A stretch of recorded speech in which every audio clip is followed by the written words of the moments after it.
Caro.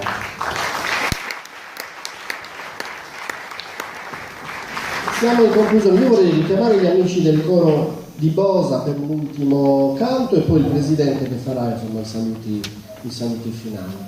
È stato già spiegato la ragione della presenza del coro di Bosa, che rappresenta una delle altre meravigliose e importanti tradizioni della musica in Sardegna, che insomma, quella del canto a quattro, che si declina, che è diffuso soprattutto nel centro-nord dell'isola e si declina in diversi stili locali, anche in questo caso, e che a Bosa prende il nome di canto a traggio. Quindi ci dici anche cosa eseguiremo? Sì, allora posso salutare cantando l'ultimo canto, Boccione di Nave, per un nome in italiano, mi scuso subito. Forse si fa una saccoglio, dopo intra la saga che usa acutta e magari con una ore volte e magari usi una Boccione. Questa poesia è una poetessa bosana, finita da Caterina Nutti, 1850 circa. Essa scrive una sorella che fu suora e scrive a sorella scrive però su sbavere che era da attie carta attie il svelo del segreto del svolto. Con questo vi salutiamo, ringraziamo la Medda che nos ha invitato, sto saluto da parte di Campos e a cantarnos ancora dentro, grazie. Gianni, c'è un giro delle spine, puoi togliere, tanto loro cantano in acustico, a me benissimo, grazie mille.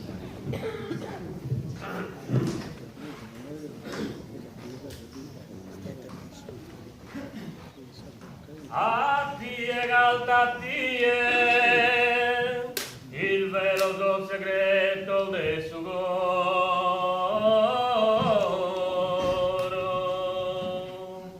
a piegare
quando se sola si interpare dalle gente mi consola